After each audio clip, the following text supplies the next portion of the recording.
कहीं सूखे की चिंता है, कहीं बाढ़ का खतरा है और इन सबके बीच संसद में गूंजा सबसे बड़ा सवाल, आखिर इस बार मॉनसून कितना कमजोर है।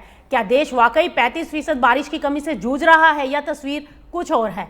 सरकार ने संसद में इन सवालों का जवाब देते हुए मॉनसून की ताजा स्थिति पर बड़ा अपडेट दिया, जिसने शुरुआती चिंता के बीच राहत की तस्वीर भी पेश की। संसद के मॉनसून सत्र में पूछे गए सवाल के जवाब में विज्ञान एवं प्रौद्योगिकी मंत्रालय में राज्य मंत्री ने बताया कि भारतीय मौसम विभाग ने पूरे देश के लिए 35% बारिश की कमी की कोई रिपोर्ट नहीं दी है। सरकार के मुताबिक मॉनसून के दौरान बारिश की निगरानी रोजाना, साप्ताहिक, मासिक और पूरे सीजन के आधार पर की जाती है और मॉनसून की स्वाभाविक उतार चढ़ाव वाली प्रकृति के कारण अलग अलग समय पर और क्षेत्रों में अस्थायी रूप से बारिश की कमी देखी जा सकती है।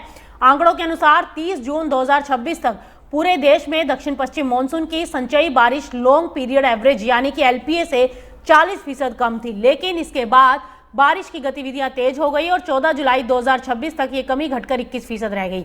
सरकार ने यह भी स्पष्ट किया कि बारिश की कमी सिर्फ उन इलाकों तक सीमित नहीं रही जहां मॉनसून देर से पहुंचा, बल्कि कई ऐसी जगहें भी थी जहां पर मॉनसून पहले से एक्टिव हो चुका था। 1 जून से 14 जुलाई के बीच देश के 36 मौसम उपखंडों में से 19 उपखंडों में सामान्य से कम बारिश दर्ज की गई।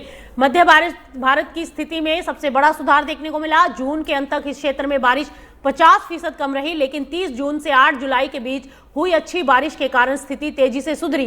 14 जुलाई तक मध्य भारत में बारिश की कमी घटकर 11% रह गई। यानी मॉनसून की शुरुआती सुस्ती के बाद जुलाई की बारिश ने हालात काफी सुधारे हैं, लेकिन कई हिस्सों में अभी भी बारिश का घाटा बना हुआ है। ऐसे में किसानों और कृषि क्षेत्र की नजर अब मॉनसून के अगले चरण पर बनी हुई है।